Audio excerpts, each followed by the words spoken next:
Good morning, I'm Gretchen Hall. We're coming in live this Tuesday, the 9th day of September, bringing you Morning Matters because your mornings matter. Let's get to the stories that matter today. Barely 6 weeks into the 20th Congress, a sudden Senate coup has reinstated Vicente Tito Soto as Senate President, ousting Senator Chis Escudero. This dramatic power shift has triggered a complete reversal of other key leadership positions within the chamber.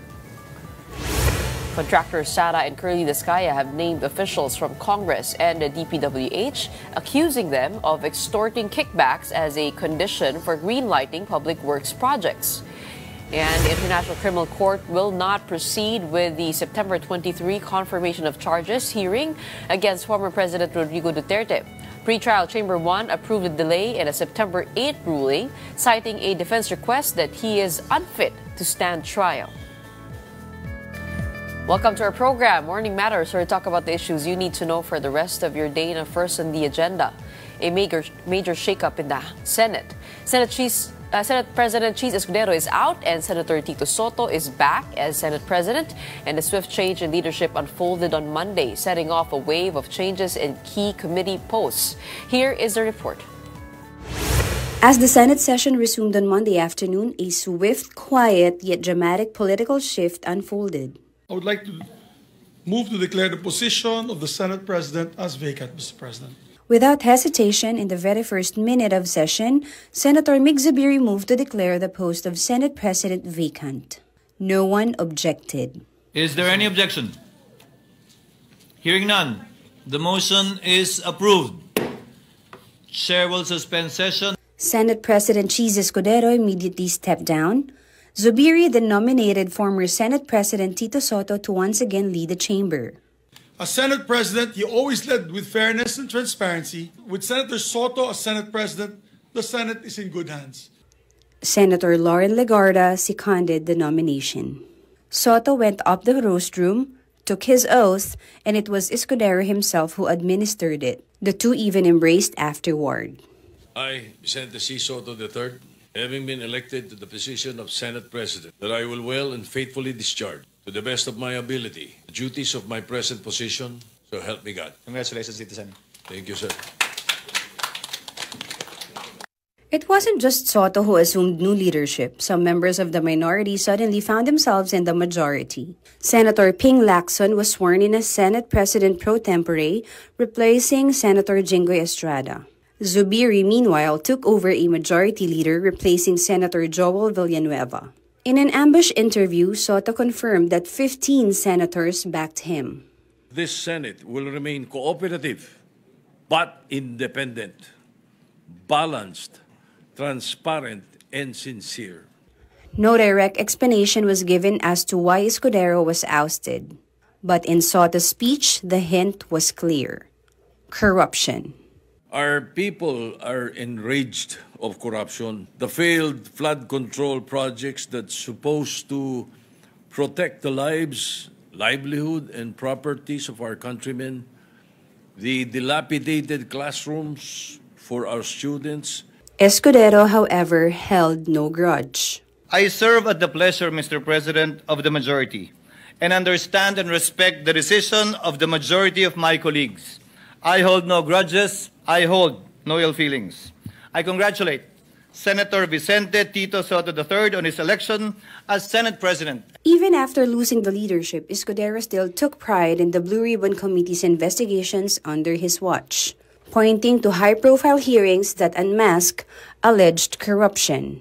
Sa ilalim po ng aking panunungkulan at sa pangunguna ni Congressman Rodante Marcoleta, may ilang bagay po tayong nakamit at nagawa.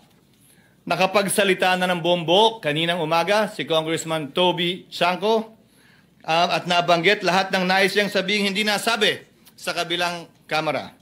Nasabi na rin po, Ginoong Pangulo, ang the name that cannot be mentioned, ang pangalan ni Speaker Martin Romualdez at Congressman Zaldico sa pamamagitan ng paghihiring. Senators reacted to the leadership change in the chamber, with some welcoming the transition, while others admitted they were surprised. Senator Risa Ontiveros said she was pleased to be in the majority. She added that more details on changes in the committee chairmanships will be released this week. On the other hand, Senators Jinggoy Estrada and Amy Marcos, as well as other members of the so-called Duterte bloc, said they were left in the dark. For his part, Senator J.V. Ejercito said he was the last among the 15 senators to sign in support of Soto. Meanwhile, Senator Alan Peter Cayetano confirmed he will now be part of the minority. Natin maging bahagi ng isang mas malaking grupo ng mga magkakasamang senador na ganun din naniniwala sa liderato niya. At yung magandang samahan namin ay solid lalo na sa mga issues. Wala naman kumausap, wala naman nagkumbinse. Parang nalito nga kami ni Bato, nalito rin kami ni Bongo. Ano ba nangyayari? Pati si Senator Robin na patakbo yata kay SP Cheese. Nagkakalituhan bakit yung Duterte block na out kami? Embattled contractors Sara and Curly Discaya have dropped a bombshell, naming lawmakers and DPWH officials who allegedly demanded kickbacks for project approvals. Merimon Reyes has the details. Contractors Sara and Curly Discaya now want to turn state witness in the ongoing investigation into alleged corruption involving funds for flood control projects. At the Senate Blue Ribbon hearing, the couple named several politicians who they claimed either asked for or received kickbacks from them. First on the Discaya's list is Pasig Lone District Congressman Roman Romulo. Romulo is an ally of Pasig City Mayor Vico Soto, who defeated Sara, who herself ran for mayor in the last elections. The Discayas also named Quezon City Representative Arjo Atayde and Marikina Representative Marcy Teodoro, even one undersecretary. Also named were Congressman Nicanor Briones from AGA Party List, Eliandro Jesus Madrona of Romblon, Leo Di Tariela of Occidental Mindoro, and a former lawmaker from San Jose del Monte, Bulacan. The list also included congressmen from Quezon Province, Caloocan, and Quezon City, as well as former congressmen. Officials from the Department of Public Works and Highways were also implicated, including Bulacan District Engineer Henry Alcantara, who has since been sacked for ghost projects in the province. According to Curly Discaya, the lawmakers and officials often mention that at least 25% of the kickbacks go to Ako Bicol Party List Representative Zaldico and House Speaker Martin Romualdez. The Discaya couple also claimed the money was to ensure their companies got the contracts. Payments, they added, were made in cash. Dapat tanggapin namin ang realidad na dapat kaming magbayad sa mga pambabatas kung gusto po namin magpatuloy na magkaroon ng project sa gobyerno. Kung hindi, binabala nila na matatanggal na sa listahan ang kumpanya namin at hindi na makakakuha ng kahit anong proyekto. Hindi namin ginusto kailanman na mapasama sa ganitong sistema, pero kailangan namin magpatuloy para sa pamilya at mga empleyado namin. Implicated lawmakers were quick to dispel the Discayas' allegations. In a statement, House Speaker Martin Romualdez denied having received any commission or kickback from the couple. He also vowed to make those who committed abuses or those who use his name answerable, no matter who they are. Romualdez goes on to say, "I have never and I will never accept a bribe from anybody."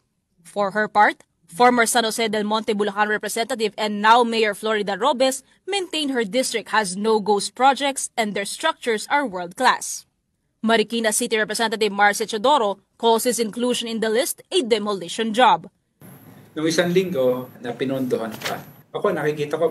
Quezon City 1st District Representative Arjo Atayde also denied having dealt with the Discayas nor having used his position for personal gain. He is also seeking legal remedies to clear his name. Romblon Representative Eliandro Jesus Madrona also denied the having any project with the Discayas. It was the same denial for Occidental Mindoro Representative Leo Di Tariela. Quezon City 5th District Representative Patrick Michael Vargas is also mulling filing charges against the Discayas, who he said do not even have projects in his district. Quezon City 6th District Representative Maria Victoria Copilar says she may file label cases on the allegation against her. Pasig City Representative Roman Romulo said he was surprised by the Discayas' accusations. Hindi rin po totoo yun. Sa totoo po, kahit unang-una ko pa lang na nanungkulan bilang mambabatas, hindi po ako nakikialam sa bidding sa DPWH. Asked whether they have any proof of the payouts, the Discayas also said that they carefully recorded all transactions in vouchers and ledgers showing the amounts, dates, and recipients which they are willing to submit to the Blue Ribbon Committee. The only issue is that they don't have signatures from any of the people they accused. House Speaker Martin Romualdez has denied allegations made by contractors Curly and Sara Diskaya, linking him to kickbacks from flood control projects. Romualdez said that the claims were false and nothing more than name-dropping. He warned that anyone using his name without permission must face legal consequences.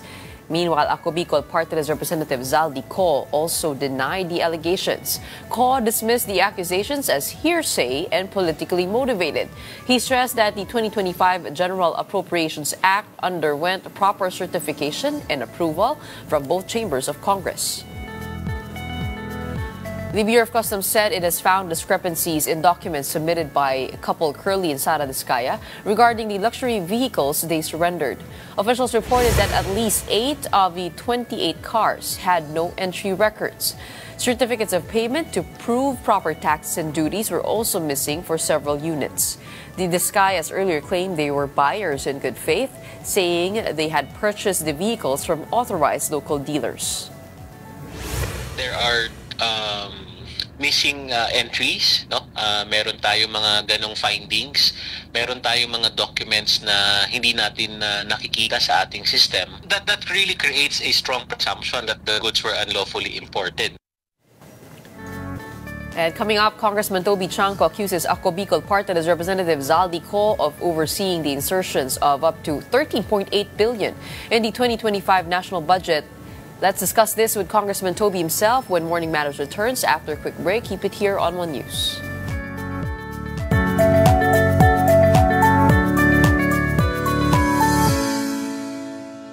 Welcome back. You're still watching Morning Matters here on One News. The International Criminal Court has postponed the confirmation of charges hearing against former President Rodrigo Duterte, pending a ruling on his defense team's request that he is unfit to stand trial. Here is a report. The International Criminal Court has deferred the start of the confirmation of charges hearing against former President Rodrigo Duterte, which was originally set for September 23. In a ruling issued September 8, Pre-Trial Chamber 1 granted a postponement following a request from Duterte's defense team, which argued he was unfit to stand trial. The chamber said the delay would provide time to resolve the plea and related issues before setting a new hearing date. The confirmation hearing is meant to establish whether evidence is sufficient to pursue a trial before a separate chamber. Meanwhile, former Philippine Charity Sweepstakes Office General Manager and drug war whistleblower Reyna Garma returned to the Philippines last Saturday. Justice Secretary Boying Remulla confirmed that Garma has agreed to testify against Duterte at the ICC. She is now in Kuala Lumpur, Malaysia to meet with the ICC representatives. Our working relationship with the ICC involves witness protection. And the best way to protect her is actually for the ICC to meet her abroad. And let's face it, uniformed personnel ang kalaban. Former Senator Antonio Trillanes IV noted that Garma will appear at the actual trial, not at the confirmation of charges hearing. Meanwhile, Malacanang reminded the public that Garma has not yet been cleared in a frustrated murder case related to the killing of former PCSO Board Secretary Wesley Barayuga on July 20. Lumalabas sa ngayon, sa ating pagkakaalam, ay wala pa tong warrant of arrest. Naka-monitor po kung saan siya pupunta at kapag po nagkataon na dumating yung pagkakataon na mayroong warrant of arrest at may kaso po siya, siya ay matuturing na isang pugante. Families of drug war victims welcomed Garma's cooperation with the ICC case. Si Reyna Garma kasi nakapagdikit kay Duterte mismo doon sa plano na gawing nationwide ang Davao Death Squad-style killings. At siya nagsabi na bago nung kanyang termino bilang presidente ay pinaghandaan ang paano ba ang patayan. Paano ba ang naging kalakaran at ito, crucial, paano pala ba ang reward system sa mga pulis o malamang sa mga death squad members. The House Infrastructure Committee will resume its inquiry today into questionable flood control projects. And for that, we now go live with Mobile Journal Arles de los Santos, who is reporting to us. Arles, kamusta dyan? And who are invited to today's Infracom hearing? Magandang umaga, Gretchen. No? Sa ilang minuto na nga lamang ay hinihintay natin ang pagsisimula ng ikalawang Infrastructure Committee hearing dito sa Kamara, kung saan inaasahan natin ang pagdating una ng 5 pang mga kontraktor na kasama sa 16 na una nang inimbita ng Kamara para sa investigasyon ng mga maanumalyang flood control projects sa Bulacan at sa iba't iba pang mga bahagi ng bansa. Ngayong araw din ay inaasahan natin na kung darating man si Baguio City Mayor Benjamin Magalong at si Pasig City Mayor Vico Soto. Matatandaan kasi natin na nitong mga nakaraang araw sa kanilang mga pahayag ay nagkaroon sila ng kumpirmasyon at pagkabukas na kung magkakaroon man ng imbitasyon ng Kamara para tumestigo nga dito sa mga maanumalyang flood control projects ay bukas naman sila. Pero yun nga, makikita natin yung iba't ibang mga dynamic na nangyayari nitong mga nakaraang araw, pero asahan natin na mapagbibigyan ito ng linaw ngayong araw na ito. Yung 5 contractor list na nabanggit mo, meron ka bang detalye kung sino-sino yung mga yon? Una na dyan, Gretchen, yung 2 kumpanya ng mga diskaya na St. Timothy at yung Alpha and Omega, kung hindi tayo nagkakamali. Yun nga ay ng nakaraang hearing, kung matatandaan natin, ay kasama sa mga pinasampina ng Kamara dahil syempre marapat daw na kanilang sagutin at bigyang paglilinaw ang ilang mga tanong ng Kamara patungkol nga sa kanilang mga programa dito sa ating bansa. Okay. Bukod doon, sa mga naimbitahan sa araw na ito, kasi nung huling hearing kasi, naghamon sila Representative Shell Jokno na magkaroon ng disclosure of mga business interest, pecuniary interest. Meron bang tayong inaasahan sa parting yon na magkakaroon muna ng disclosure itong mga kongresista bago simulan ang hearing? Matatandaan natin, Gretchen, na noong September 2, nung unang araw ng Infracom Committee hearing, ay kasama nga yan sa mga unang binanggit ni Akbayan Representative Shell Jokno ang full disclosure para maiwasan daw ang conflict of interest. Ang natatandaan natin ay 5 araw lamang ang binigay sa mga miyembro ng Tri-Committee para bigyang ang kumpirmasyon na sila ay walang conflict of interest sa isasagawang investigasyon nito. Pero sa mga nagdaang araw, ang nakita pa lamang natin na nagpasa nito ay ang mula sa Akbayan. Pero mamaya ay titignan natin kung ilan na nga ba ang nakapagsumite ng full disclosure bago mag-proceed pa sa iba pang mga katanungan dito sa mga flood control projects. Okay, bilang panghuli, kahapon nagkaroon ng leadership changes sa Senado. Dito naman sa Kamara, meron bang naririnig dyan na maaaring maging pagbabago ngayong araw?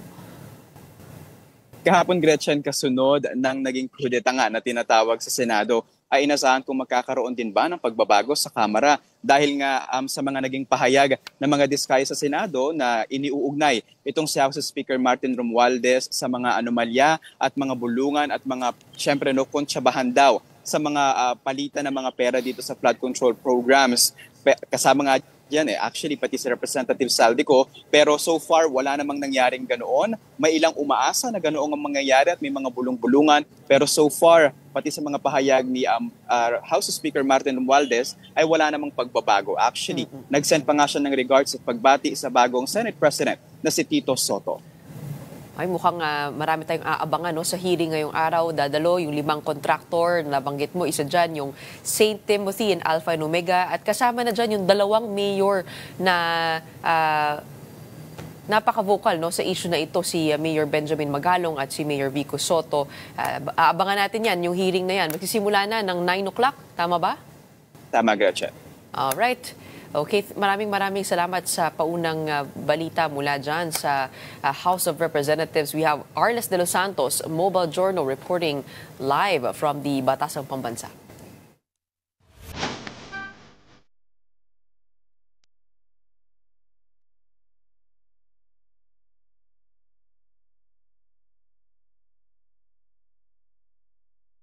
Moving on over to the Senate, Congressman Toby Chanco tags his fellow Solon Zaldi Co. in at least 13.8 billion pesos in insertions for flood control projects. Chanco has long been calling for Co, the former appropriations chairperson, to answer questions hounding the 2025 budget. Chanco also said he has spoken to the other congressmen under which the insertions appeared, and they said they did not ask for extra funds. Ako Bicol Representative Alfredo Garbin Jr. earlier confirmed that Co is in the United States for medical treatment since July. And joining us this morning to answer some questions, we have Navotas Representative Toby Chanco, who recently accused Ako Bicol Representative Zaldi Co of pushing billions worth of budget insertions. Magandang umaga po sa inyo. Welcome back to Morning Matters. Yes, welcome, Gretchen. Welcome. Hi, good morning. Thank you. Sorry. Good morning. I'm sure it has been a busy day. You've had to get your rest, no? But Senator Chis Escudero, in his exit speech as Senate President, highlighted that one of his achievements was being able to give you the floor and the space to share your findings. It was a little bit unusual, to be honest, kasi syempre congressman po kayo, pero dito kayo sa Senado nagsalita. Did you feel that you were not at liberty to share all of these things in the House? And did you have to ask permission from the Speaker to do what you did yesterday?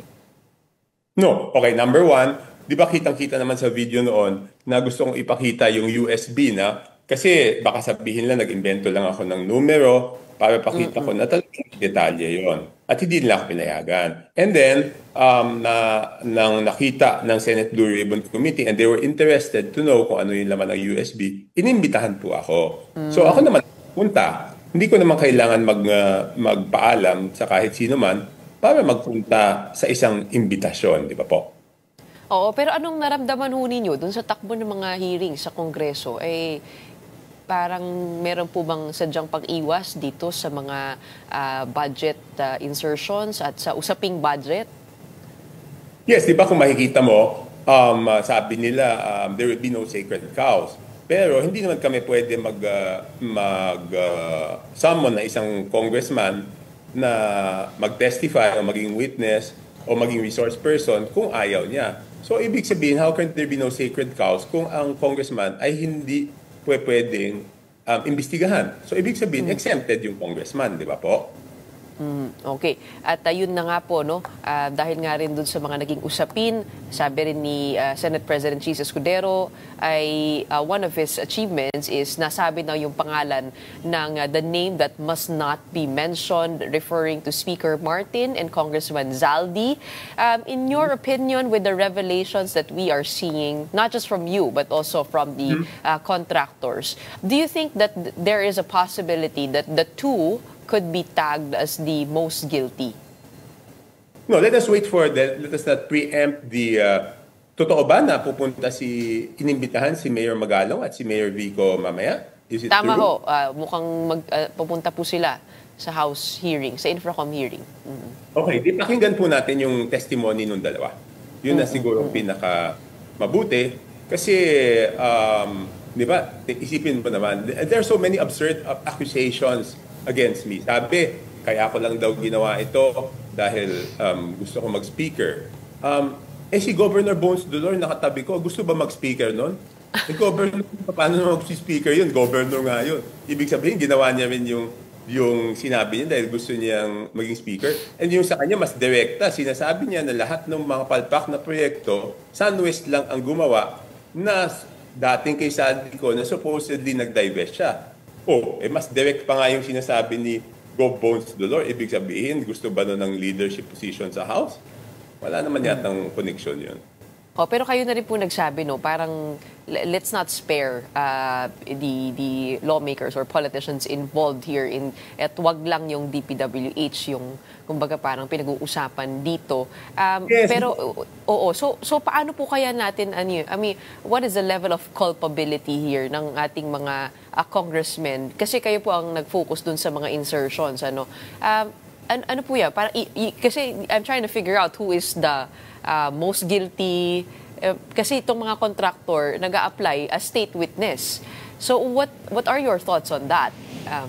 Siyempre for me, no, my opinion, I'm not a lawyer but it's my opinion, kung sino yung pinakamalaking porsyento nakuha. Di ba, sinasabi ni Mayor Magalong, ang pinakamalaking porsyento nakuha is the Committee on Operations, di ba? Di ba, it's obviously if when money is lost, ang most guilty is the one who got the most money. Di ba po? Ganun po yun. And the one who has the most money? Sabi ni Mayor Magalong, I saw his presentation na nag-press ko yata siya, meron siyang graph, nakasulat 20% Committee on Appropriations. Committee on Appropriations. Okay, when it comes to Congressman Zaldico, pwede niyo po bang ipaliwanag sa amin ano yung naging proseso po ninyo na nahanap niyo po itong mga insertions na ito?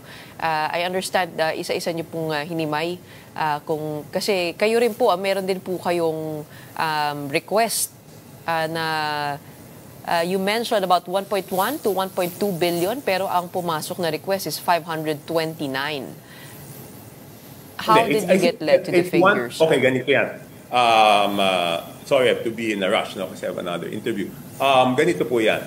Sinasabi nila, I inserted 529. Mali po yan. The only one who can insert is a member of the BICAM. I was never a member of the BICAM. So, admittedly, what I always do is to try. Sinusubukan ko naman lagi, mas madaming pondo dalhin sa Navotas. Mas madaming pondo madala sa Navotas, mas matutulungan ko yung constituents. Wala namang congressman na nagsasabi na, ay, hindi po kami magdadala ng pondo dito.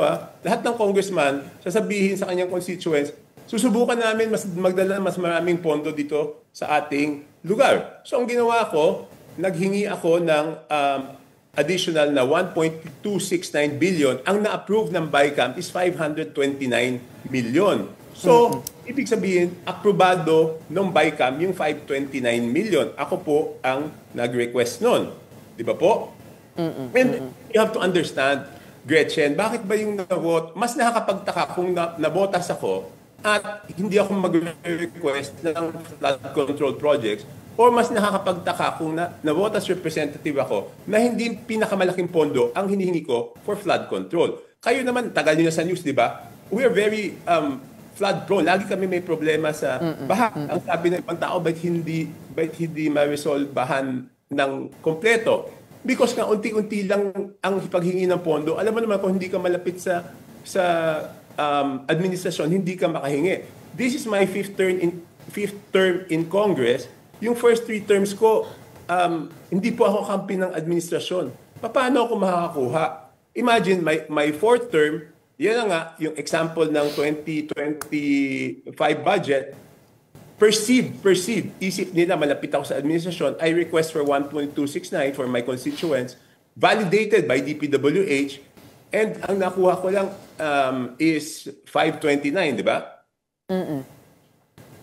1.269 pala ang request, nakuha lang for Navotas is 529. And if I can show you a map of Navotas, titignan mo, paligid kami, puro tubig, ilog. We have 15 kilometers of land facing the water. Diba? And ang pinakamahalaga, pinakita ko kahapon sa presentation ko, kung yung ibang mga flood control projects may problema, pinakita ko na doon sa amin yung dike, binabangga ng mga barko, pag nasadsad yung barko kasi open yung Manila Bay, hindi po tumutumba yung mga dike namin.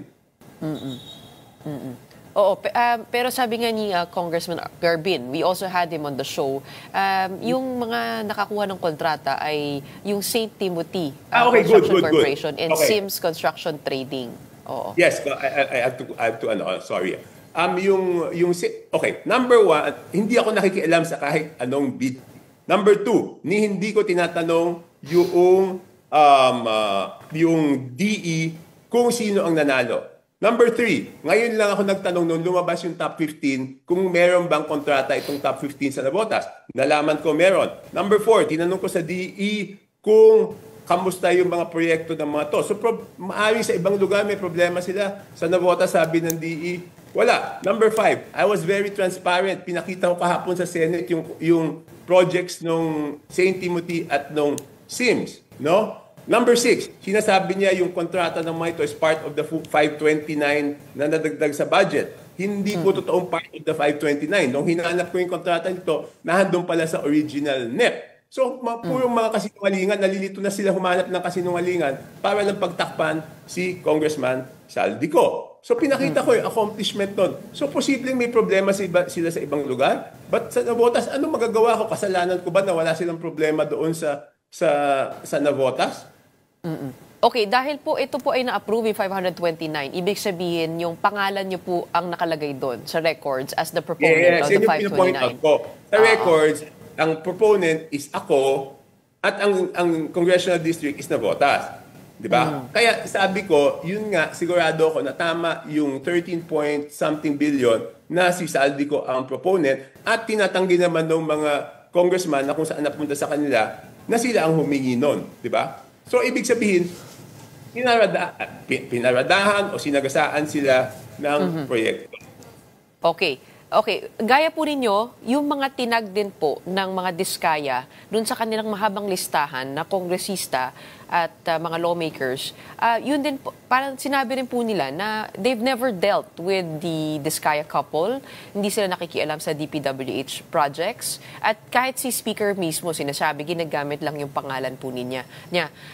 Paano po kaya namin malalaman dito? I mean, yung level of, how do we establish the level of complicity of the congressmen here kung yung budget nila ay talagang, kumbaga, pinagkukunan nila o talagang, yun nga, na nasagasaan sila without them knowing. What data could people use to be able to parse through all of these accusations and actually have solid evidence? Gretchen, I'm not in a position to know the circumstances of each of those congressmen, no? Pero ang sinasabi ko, marami pa kaming mga kasama. Gretchen, sorry, tinatawagan na ako sa kabila. May nasagutan ako. I'm not in a position to know the personal circumstances. Can you please allow me to be excused, Gretchen?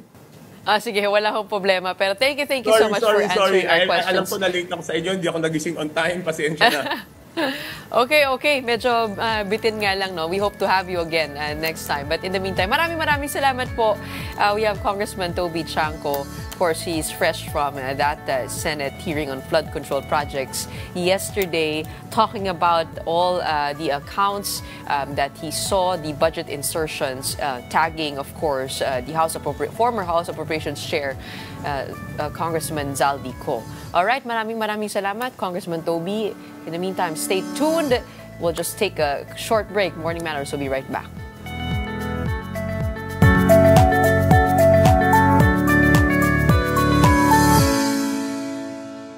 Welcome back. You're still watching Morning Matters here on One News. To provide insights into yesterday's Senate shakeup, we are joined this morning, this time, by Professor Dennis Coronacion, Chair of the UST Political Science Department. Magandang umaga sa'yo. Magandang umaga, Gretchen. Magandang umaga rin sa inyong mga taga-subaybay. Okay, Professor, nakita naman natin yung nangyaring kudeta kahapon sa Senado. Medyo nakakagulat nga, no? Kung gaano kabilis nangyari yun. Anong pagbasa mo dito sa nangyaring leadership shakeup? Well, nakakagulat nga, no? Kasi we thought that the leadership in the Senate has already been settled since a month ago, ano? Pero ito pala, napaka-fluid talaga ng mga political alignments sa loob ng Senado. Now, very little data is provided doon sa nangyari kahapon. It's just that kung papakinggan mo yung interview with Senate President Tito Soto, it seems that the initiative came from the minority bloc. Sabi niya, ang tanungin mo yung mga apat ko kasama kasi sila yung nag-initiate niyan. So tapos of course they got the support of the other senators, obviously. Pero kung titingnan mo yung composition, these are the senators who formerly belonged to the majority bloc pero lumipat ng side, ano. And I think during the midterm elections, they were identified with the administration. Most of them, the Villars, the Tulfos, tsaka iba pa. So ang tanong dito is, ang isang parang mystery dito is, what made them change their mind? Previously, parang sila sa majority with the former Senate President Chis Escudero. Yun nga yung tatanungin ko sa'yo sana. Ano sa tingin mo ang naging trigger point? I mean, it seemed to be, I mean, yun nga po, you mentioned the Villars turning over, the Tulfos, we have Pia Cayetano moving over, bukod doon, parang even JV Ejercito has also turned over. And I mean, what could be the sticking point here, the issue, the reason? Is it probably the contractor associated with the former Senate President? The revelations in that gave everyone the reason. It's possible, it's possible that the probe, ongoing probe about the corruption in the DPWH involving the contractors and some lawmakers might be responsible for the decision of some of the senators. Kasi nga kilala naman natin si Mark Villar used to be the secretary of the DPWH, and it's possible that he could have been involved. Pwede rin siyang imbestigahan. So that's a change camp, so yung mga ganon, it's possible yung probe. I'm also looking into the possible involvement of Malacanang. Oo, kasi nga nagde-deteriorate na yung yung relationship between Malacanang, especially the cabinet members and the lawmakers. So to avert that deterioration of a relationship, it's we're not sure yet pero baka posibleng Malacanang might have a hand on this one. So ibig sabihin they still hold sway over the leadership in the Senate. Yun po ang pagbasa po ninyo. Yeah, it's possible. Oo, pwede. Although wala pang wala pang confirmation, wala pang end information about this one. Is it possible that Malacanang was not happy with the way these hearings have been going? Of course, pag tinignan po ninyo, yung revelasyon kahapon ng mga Diskaya, kung mapapansin po ninyo, nasa 2022 to 2025 yung kanilang isiniwalat. Pero yung years before that, they claim that they started seeing success in 2016. Is it possible that that could be the reason for the unhappiness of Malacanang? Yeah, pwede rin. That's also possible because remember, you're right in pointing out that I think in the previous hearing or 2 hearings ago, we were able to find out that this had been going on since the time of the former president. Pero in yesterday's hearing, the focus was in the years 2022 up to 2025. And maaaring pwede natin sabihin, kaya dyan na naging focal point is because the Senate Blue Ribbon Committee is headed by an anti-admin senator, pro-Duterte senator, si Senator Marcoleta. So we might, it's possible to assume, it's valid to assume that the ongoing probe is being used to tarnish the image of the administration. Speaking of committees, yung magiging bagong head ng Blue Ribbon Committee ay si Senator Ping Lacson. Kukunin niya ito mula kay Senator Rodante Marcoleta. Paano po kaya sa tingin ninyo magbabago yung pagkumpas dito? Well, magkaiba kasi sila ng I think magkaiba sila ng approach in terms of holding the committee hearings. Si Senator Marcoleta, ang focus niya at saka yung kanyang yung kanyang approach parang is to highlight the fault ng current administration. I just don't know itong si Senator Lacson if once he chairs this committee kung ano ang kanyang pero definitely he's known for his integrity. He's known for his anti-corruption stand. So I think between the two parang mas kumbaga mas may mas expected na mas maganda yung pagpapatakbo ng ng hearing ni Senator Lacson. Based on his track record and his on his image. Anong inaasahan mo ng mga pagbabago? I mean, anong inaabangan mo pala dito sa mga chairmanships? Are you zoning in on some of the committees that would be crucial over how this Senate fares? Well, there's definitely going to be changes in terms of committee chairmanships. Yan, Senate Blue Ribbon Committee, and then of course, di ko alam kung sino ang ang mag-head ng Appropriations Committee. Pero definitely dito affected 'yan.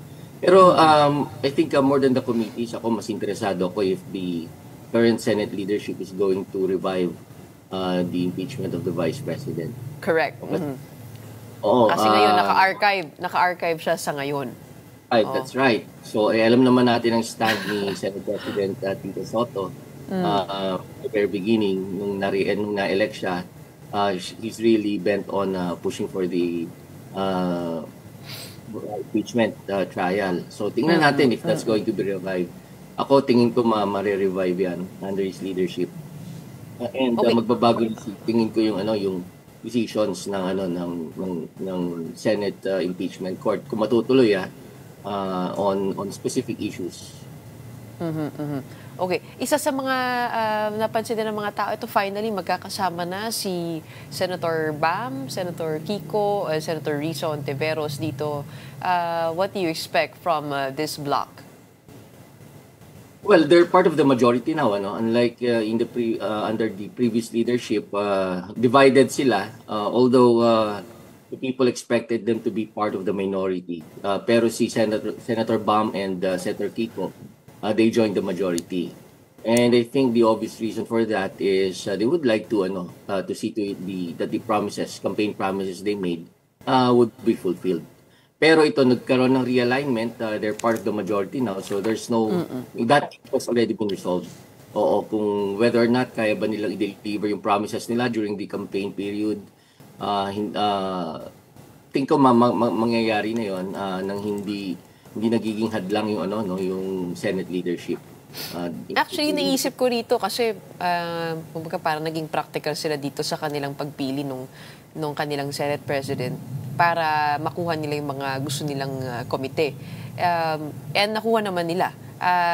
And it raises the question of bakit kaya, walang pagpapasalamat dito sa kanilang pag-assign sa kanilang mga komite. In the same way that it's not just Kiko and Bam but also the other senators. What could have weighed more than that? Being awarded the chairmanships of committees they wanted.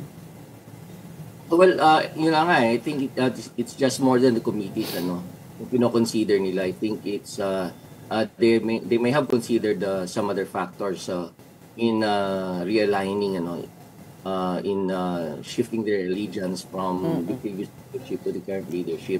Maaring may mas mabigat na dahilan, hindi lang committee chairmanships. Especially if you look into the cases of the Villars, the Tulfos, ako naisip ko baka insofar as the Villars are concerned, baka may kinalaman nga ito doon sa ongoing probe, doon sa corruption involving DPWH, the contractors and the lawmakers. So yun ang nakikita ko doon.